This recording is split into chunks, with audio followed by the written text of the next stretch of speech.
sommes aujourd'hui au 6e dimanche de Pâques et nous poursuivons la lecture du chapitre 14 commencé la semaine dernière.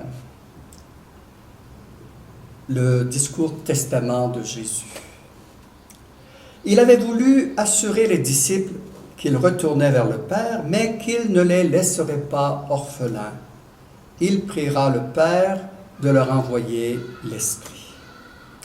Le mot grec qui est employé ici est paraklatos, que certaines Bibles traduisent simplement par paraclet, un mot qui ne fait pas partie de notre vocabulaire habituel.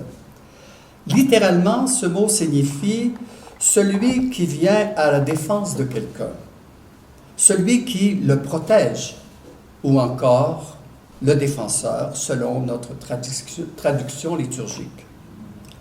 Pour comprendre le rôle de l'Esprit dans l'Évangile de Jean, il faut se référer à l'Ancien Testament, où les grands personnages trouvaient un successeur pour continuer leur mission. Josué continue la mission de Moïse. Élisée, celle d'Élie. On voit aussi Jésus poursuivre la mission de Jean le Baptiste. Et maintenant, l'Esprit vient continuer la présence de Jésus auprès de ses disciples. Cette présence de l'Esprit, ils en auront bien besoin pour porter la bonne nouvelle aux confins du monde. Mais il y a une condition pour cela. Aimer Jésus. L'aimer vraiment. Et comment l'aimer? En gardant ses commandements, en restant fidèle à sa parole.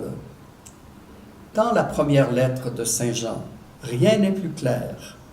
Il y a un commandement, croire en Jésus et s'aimer les uns les autres. Croire et aimer sont une seule et même chose. Aimer Jésus, c'est rester fidèle à son commandement. C'est aussi nous aimer les uns les autres comme preuve de notre appartenance au Christ. Soyons réalistes. L'amour fraternel ne va pas toujours de soi.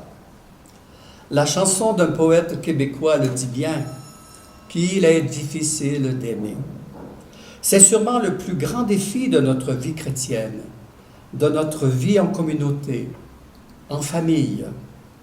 Voilà pourquoi l'Esprit Saint nous est donné, non seulement afin de nous souvenir du commandement du Seigneur, mais pour nous apprendre au quotidien à pardonner.